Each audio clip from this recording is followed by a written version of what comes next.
Aditya pharmacy ఎండి నరసింహమూర్తి రాజు విజయవాడలో suicide చేసుకున్నారు. అయోధ్య నగర్ క్షత్రియ భవన్ లో సూసైడ్ చేసుకున్నారు ఆయన.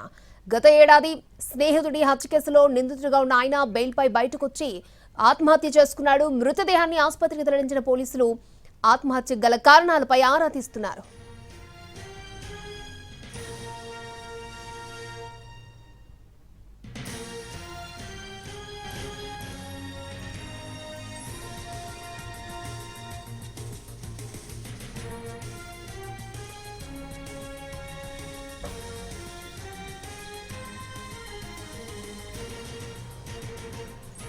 రైట్, ఆదిత్య ఫార్మసీ ఎండి నరసింహమూర్తి రాజు విజయవాడలో సూసైడ్ చేసుకున్నారు. అయోధ్య నగర్ క్షత్రియ భవన్ లో ఆయన సూసైడ్ చేసుకున్నారు. అయితే లాస్ట్ ఇయర్ స్నేహితుడి హత్య కేసులో నిందితుడిగా ఉన్న ఆయన బెయిల్ పై బయటకొచ్చి ఆత్మహత్య చేసుకున్నారు. దీంతో కలకలం రేగుతోంది.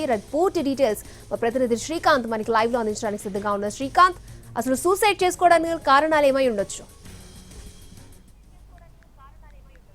అంటే ప్రధానంగా కూడా ఆదిత్య ఫార్మసీ ఎండి నరసింహమూర్తి రాజు సూసైడ్కి సంబంధించి ఒక కీలక లేఖ, ఆయన చనిపోవటానికి ముందు ఒక సూసైడ్ లేఖను రాశారు. ఆ లేఖను పోలీసులు కూడా స్వాధీనం చేసుకున్నారు. అందులో ప్రధానంగా కూడా ఆయన ఆర్థిక బాధలు తట్టుకోలేక ఈ సూసైడ్కి పాల్పడుతున్నట్టుగా అయితే లేఖలో ప్రస్తావించినట్టుగైతే మనకి సమాచారం అందుతోంది. ఆయనకి కోట్ల రూపాయల అప్పులు ఉన్నట్టుగా కూడా అందులో ప్రస్తావించినట్టుగా అయితే తెలుస్తోంది. విజయవాడకు చెందిన వ్యక్తి, అదేవిధంగా విశాఖపట్నానికి చెందిన వ్యక్తికి డబ్బులు ఇవ్వాల్సి ఉంది, వాళ్ళకి ఇవ్వలేకపోతా ఉన్నాను, దీనివల్ల తీవ్ర ఇబ్బందులకి కూడా గురవుతున్నాననే విషయాన్ని ఆయన ప్రధానంగా ఆ సూసైడ్ లేఖలో ప్రస్తావించినట్టుగైతే మనకు తెలుస్తా ఉంది. ఆర్థిక బాధలు తాళలేక ఆయన సూసైడ్కి పాల్పడినట్టుగైతే మనకి ప్రాథమికంగా అయితే సమాచారం అందుతోంది. గత ఏడాది అక్టోబర్లో తన స్నేహితుడిని హత్య చేసిన కేసులో ఆయన 3 నెలలు జైల్లో ఉన్నారు. ఆ తర్వాత బెయిల్ తెచ్చుకొని ప్రస్తుతం వ్యాపారాలు చేస్తా ఉన్నారు. అటు ఆంధ్రప్రదేశ్తో పాటు కర్ణాటక, తెలంగాణలో కూడా ఆయన ఆదిత్య ఫార్మసీని నిర్వహిస్తా ఉన్నారు. ఈ వ్యాపారానికి సంబంధించి ఆయనకి కోట్ల రూపాయల అప్పులు కూడా అయినట్టుగా అయితే ప్రస్తుతం